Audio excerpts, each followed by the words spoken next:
On the 20th of February 1999, at the Wagah border, the Prime Minister of Pakistan waited to see his guest. This was the inaugural trip of the Delhi-Lahore bus service and the first visit to Pakistan by an Indian Prime Minister in 10 years. When Prime Minister Atal Bihari Vajpayee alighted from the bus, it seemed that the icy suspicion and misunderstandings between the two neighbors was finally on the verge of a fall. As Prime Minister Nawaz Sharif stepped forward, first there was a handshake and then the Prime Minister of India initiated a hug which seemed to be grudgingly reciprocated by the Prime Minister of Pakistan. Also felt was the absence of one of the most, if not the most powerful men in Pakistan, General Pervez Musharraf, the then chief of the Pakistan Army. In his speech, Prime Minister Vajpayee addressed the following to the citizens of Pakistan. बहुत दिन दुश्मनी हो ली, अब कुछ दोस्ती को भी मौका मिलना चाहिए. The name Kargil is said to have derived from the words Khar, meaning castle, and Rikil, meaning center. Kargil denotes a place between many forts, a central place where people could stay. It appears to be a fitting description for a place that is equidistant from Srinagar, Leh and Skardu. The temperatures in Kargil might range from 30 degrees in summers to -30 degrees in winters. Thus, there was an unspoken agreement between both the armies of India and Pakistan that as the winters approached, the soldiers on both the sides used to vacate their forward bunkers and came down to lower altitudes and used to occupy them back as the snow started melting. This understanding came to an end when, during the winter of 1998-1999, General Pervez Musharraf, the then Chief of General Staff, Lieutenant General Muhammad Aziz, FCN 8 Force Command Northern Areas, Lieutenant General Javed Hassan and 10 Corps Commander Lieutenant General Mahmood Ahmad planned Kargil right under the nose of the Pakistani establishment, and a secret order was passed out in which elements of the Northern Light Infantry of the Pakistani Armed Forces were being covertly trained and being sent across the LOC, some allegedly in the guise of Mujahideen.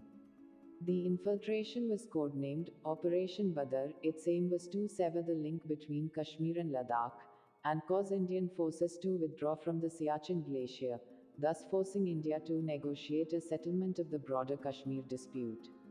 Pakistan also believed that any tension in the region would internationalize the Kashmir issue, helping it to secure a speedy resolution. Yet another goal may have been to boost the morale of the decade-long rebellion in Jammu and Kashmir by taking a proactive role. Pakistani Lieutenant General Shahid Aziz, the then head of ISI Analysis Wing, has confirmed there were no Mujahideen but only regular Pakistan Army soldiers who took part in the Kargil war.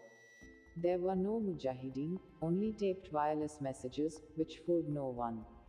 Our soldiers were made to occupy barren ridges, with handheld weapons and ammunition, Lieutenant General Aziz wrote in his article in The Nation Daily in January 2013.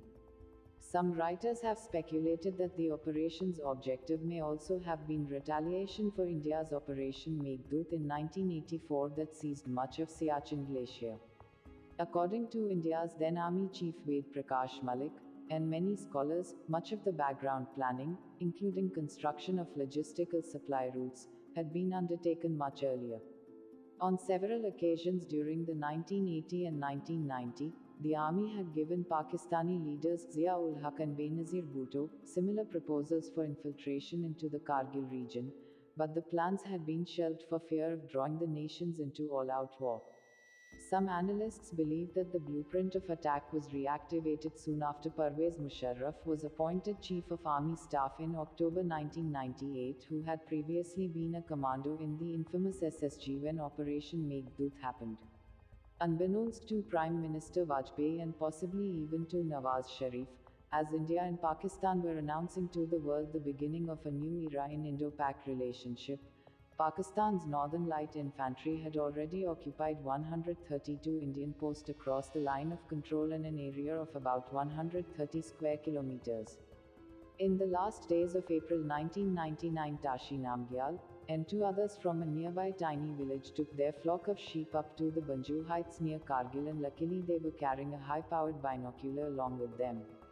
On the morning of May 3rd, Tashi Namgyal borrowed the binoculars to look for game to hunt, but what he saw was men in Pathan suits digging bunkers. Initially, these incursions were not detected for a number of reasons. Indian patrols were not sent into some of the areas infiltrated by the Pakistani forces, and heavy artillery fire by Pakistan in some areas provided cover for the infiltrators. But by the second week of May, the ambushing of an Indian patrol team led by Captain Saurabh Kalia, who acted on a tip-off by a local shepherd in the Batalik sector, led to the exposure of the infiltration. Captain Kalia's patrol was captured and later killed in blatant contravention of the Geneva Conventions. When their bodies were returned, they had marks of cigarette burns, mutilated limbs, punctured eardrums, and pierced eyes. Initially, with little knowledge of the nature or extent of the infiltration, the Indian troops in the area assumed that the infiltrators were jihadis and claimed that they would evict them within a few days. Subsequent discovery of infiltration elsewhere along the LOC, and the difference in tactics employed by the infiltrators, caused the Indian Army to realize that the plan of attack was on a much bigger scale. This is what Major General G.D. Bakshi said about the situation back then in May 1999.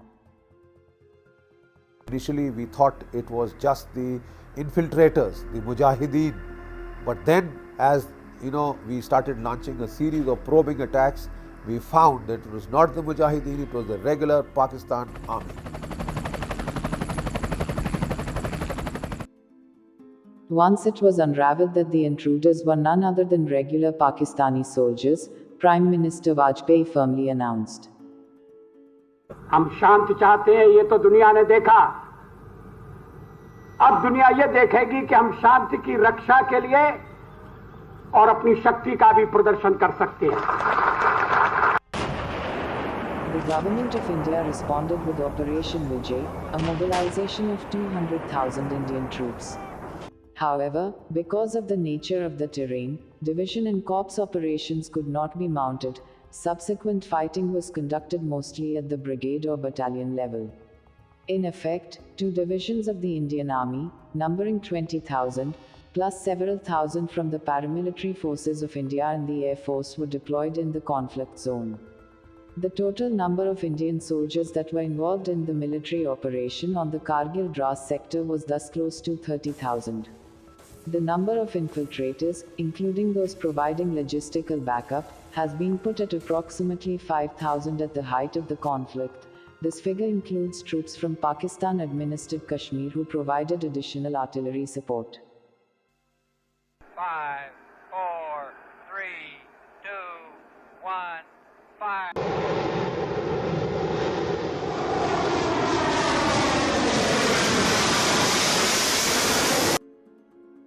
The Indian government cleared limited use of air power only on the 25th of May, for fear of undesirable escalation, with the clear instructions that the IAF fighter jets were not to cross the LOC under any circumstance. The Indian Air Force launched Operation Safed Sagar in support of the mobilization of Indian land forces on the 26th of May. This was the first time any air war was fought at such high altitudes globally, with targets at altitudes between 6,000 to 18,000 feet above sea level. The rarefied air at these altitudes affected ballistic trajectories of air-to-ground weapons, such as rockets, dumb and laser-guided bombs. On the 27th of May 1999, the IAF lost a MiG-27 strike aircraft piloted by Flight Lieutenant Nachiketa, which it attributed to an engine failure, and a MiG-21 fighter piloted by squadron leader Ajay Ahuja, which was shot down by the Pakistani army, both over Batalik sector. Initially, Pakistan said it shot down both jets after they crossed into its territory. According to reports, Ahuja had bailed out of his stricken plane safely but was apparently killed by his captors as his body was returned riddled with bullet wounds.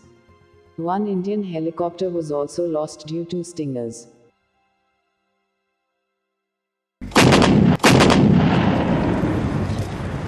The Indian Army's first priority was to recapture peaks that were in the immediate vicinity of NH1. This resulted in Indian troops first targeting the Tiger Hill and Tolaling complex in Dras, which dominated the Srinagar-Leh route. This was soon followed by the Batalik Turtuk subsector, which provided access to Siachen Glacier. Some of the peaks that were of vital strategic importance to the Pakistani defensive troops were .4590 and .5353. While 4590 was the nearest point that had a view of NH1, .5353 was the highest feature in the Dras sector, allowing the Pakistani troops to observe NH1. The recapture of .4590 by Indian troops on the 14th of June was significant, notwithstanding the fact that it resulted in the Indian Army suffering the most casualties in a single battle during the conflict. Although most of the posts in the vicinity of the highway were cleared by mid-June, some parts of the highway near Dras witnessed sporadic shelling until the end of the war. Once India regained control of the hills overlooking NH1, the Indian Army turned to driving the invading force back across the LOC. The Battle of Tololing, amongst other assaults, slowly tilted the combat in India's favor. Some of the posts put up a stiff resistance, including Tiger Hill .5140, that fell only later in the war. Indian troops found well-entrenched Pakistani soldiers at Tiger Hill, and both sides suffered heavy casualties. After a final assault on the peak in which 10 Pakistani soldiers and 5 Indian soldiers were killed, Tiger Hill finally fell.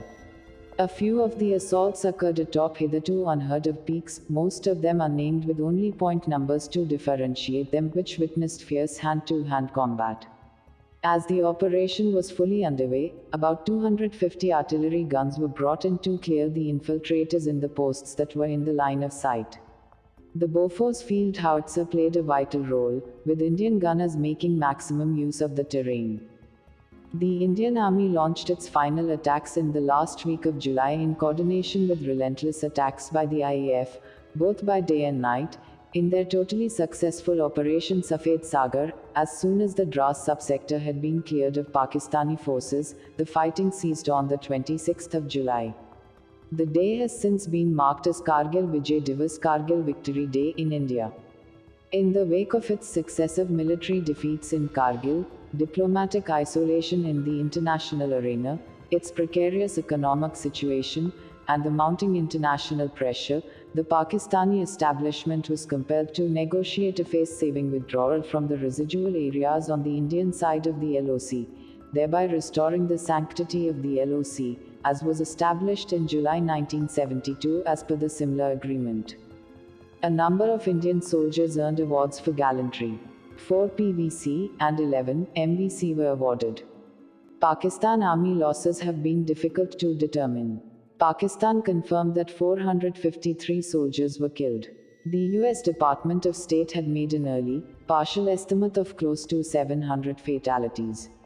According to numbers stated by Nawaz Sharif, there were over 4,000 fatalities. One Indian pilot was officially captured during the fighting, while there were 8 Pakistani soldiers who were captured during the fighting, and were repatriated on the 13th of August 1999. India gave its official casualty figures as 527 dead and 1,363 wounded. Thank you, hope you'd find the content informative. Kindly share the video and subscribe to the channel. Do comment to let us know what are the other subjects you'd like us to cover.